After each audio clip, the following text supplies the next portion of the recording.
guys, ito yung Mamalao. Actually, pinipilaan nila. I'm not sure kung bakit. Siguro masarap talaga yung food nila dito. Ayan. Pinipilaan nila guys. Parang gusto kong tikman din. Ang haba ng pila and para siyang diwata sa Pilipinas. So samahan niyo ako ating tikman to and what's on this food stall. Yeah. Tara, tikman natin to. Curious ako. Oo.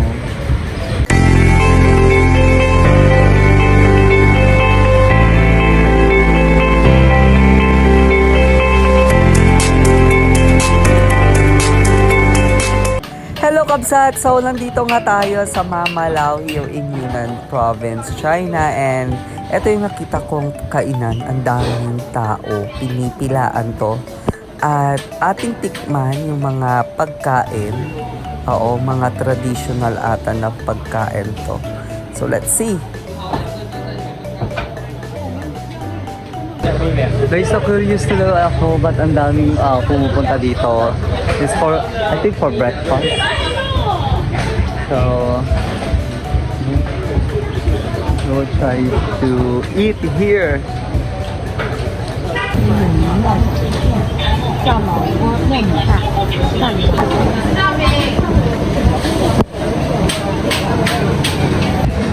So, the prices of the food is just like 2 yuan, 3 yuan, 5 yuan. So, grabe. Gusto ko tikman to. Ang dami pinipalaan kasi. So, we will try this one. Let's go.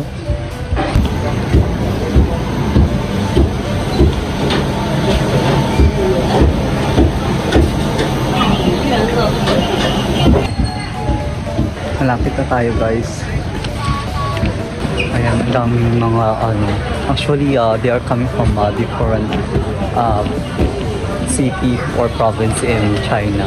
Even them, they are trying to eat here and taste this famous Mamalao. Actually, famous na ito. It's Mamalao. So, yung mga nasa likod ko din is mga vloggers. Ayan. They're trying to taste this. Ayan, over there. So let's try this.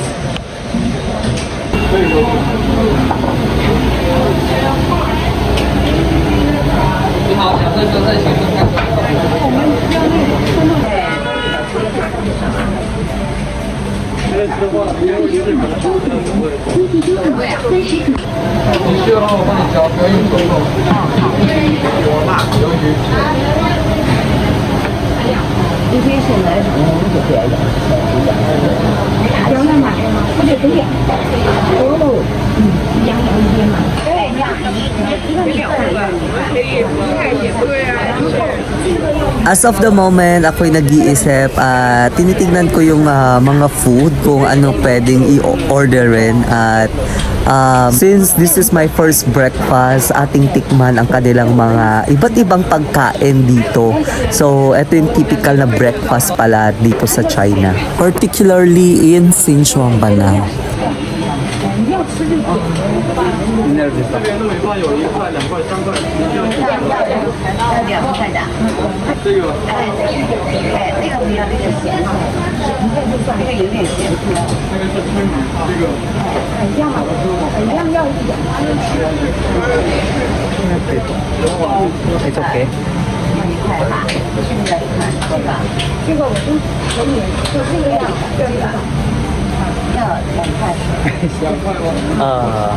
I try to buy using the cash because I don't have the application. So usually in China they usually use their WePay. So and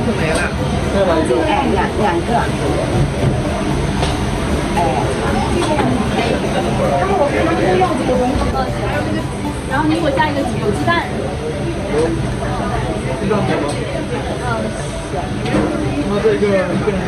那就不要煎饼了，太大了。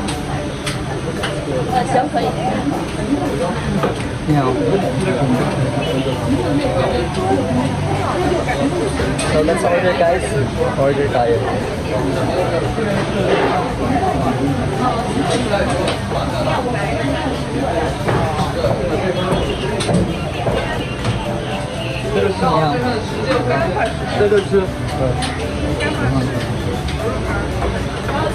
One.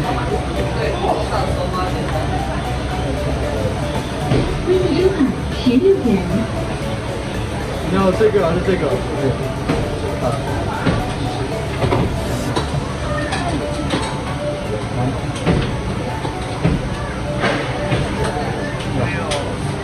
？And also that one. OK。That one. And also this one. And this one. Okay.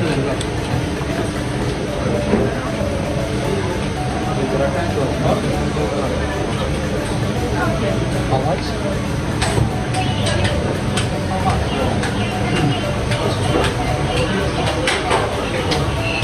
Okay.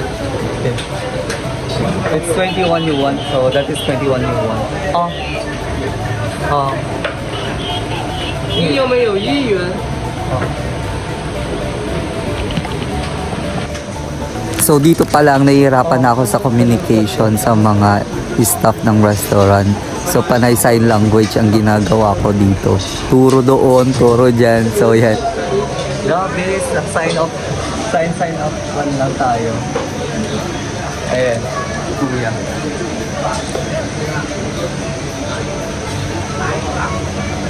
涛哥，我倒一杯咖啡。咖啡。你去那里拿就好了。来，你拿好，这个是你的。那你找你78块钱，你看一下，这边餐具自取。 Grabe, ito yung food natin eh. This is our food. So ito pala yung in-order nating food.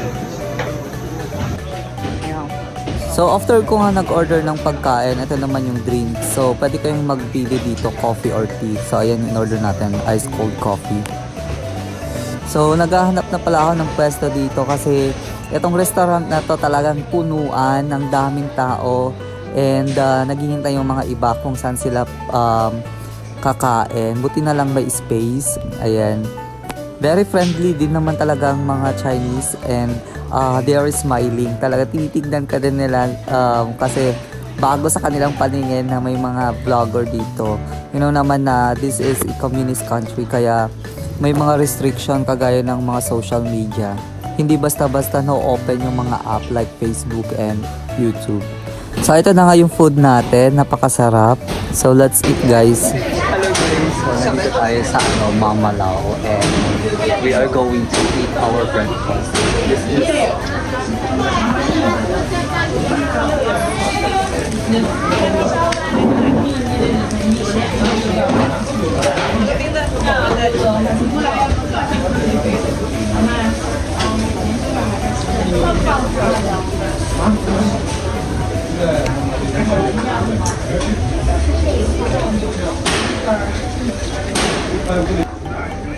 So guys, ang daming kumakain dito.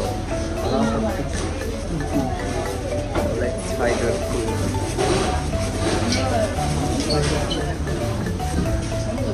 It's cost 21.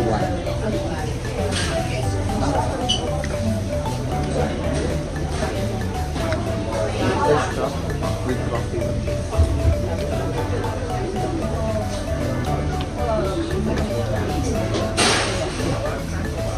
So ayan, story time na naman tayo.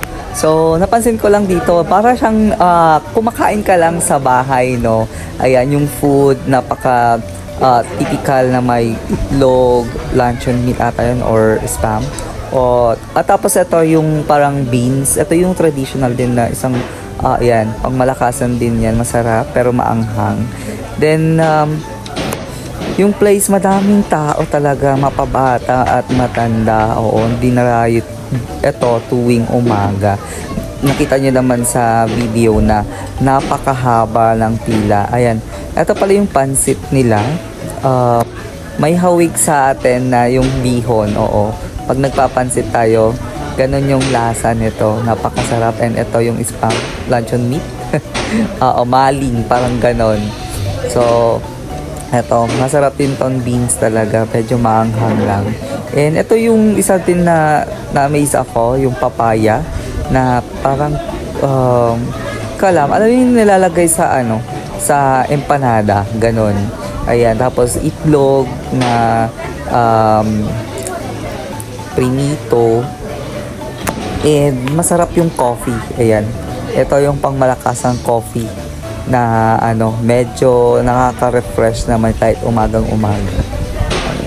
Ang sarap ng food. And ayan, ino-observe ko din yung environment para lang ako nasa bahay na kumakain gamit ang diba, kung nagkakamay. So binibigyan din tayo ng ganyan. Merong para sa kamay na gloves. Kaya yung mga iba nagkakamot. Oo. Ang malakasan yan. So, in-enjoy ko nga lang yung food na to at mas masarap na naman sana pag may kasama habang kumakain. Ayan. So, pati tong kape na to, grabe, napakasarap. Parang nakadalawa ata ako sa umagang to. Naka 2 cup ako ng ice cold coffee kasi napakasarap. Oo. So, nilipat ko lang nga yung camera kasi meron yung bata kaya tinatakpan ko yung mukha niya para hindi tayo mapalo. Oo. So, ayan. So, based on my research, yung pagkain pala dito sa particularly in Xinjiang na may kahawig sa pagkain din sa Lao. Kasi yung Xinjiang na malapit talaga sa bansang Laos. So, hindi magkakalayo like etong papaya. It's just like papaya salad in Laos din. And yung pansit, may ganyan din sa bansang Laos. So guys, tignan nyo yung food. Oh, very tasty and napaka-sarap. Dumating na ang aking pangalawang kape kasi napakasarap ng kapeng to. So dalawang cup ako. Ayan, grabe. Para nervousin naman. Oo.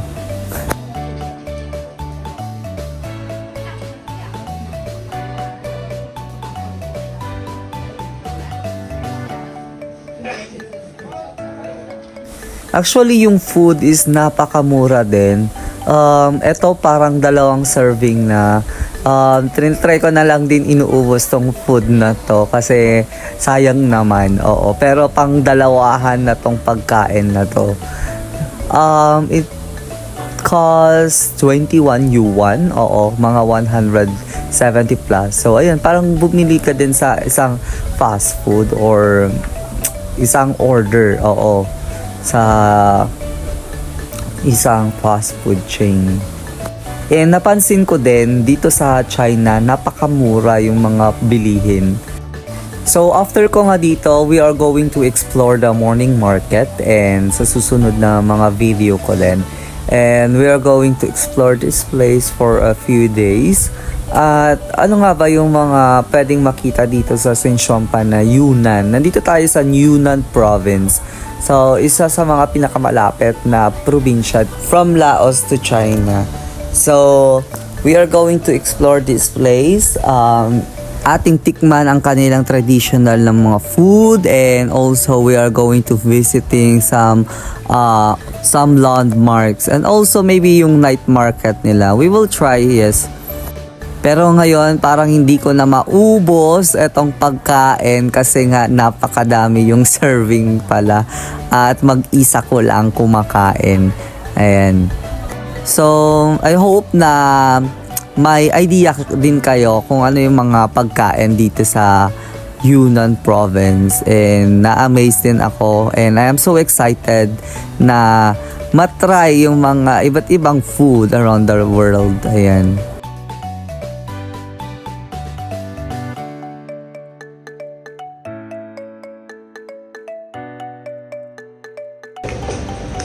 Grabe, Grabe, ang sarap ng food. Ayan, and may free water. No, guys, tingnan nyo guys, ang pila nandun hanggang doon. Kasi naman, ang napakasarap ng food. Ayan, pati yung coffee dito sa Mamalao. Ayan yung coffee nila. It's 2U1. That is 2U1. Sulit naman talaga. This is beside of the military camp. Military site. So, ayan. Grabe. 5/5. And cheers.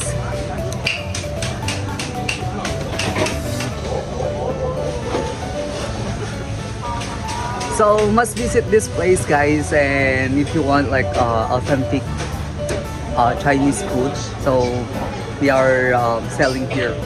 Yeah, thank you so much for watching, guys, and don't forget to like, share, and subscribe to my channel, Badowski Travels, and see you to my next vlog. Bye bye. Kapag chai lai lai, bye bye.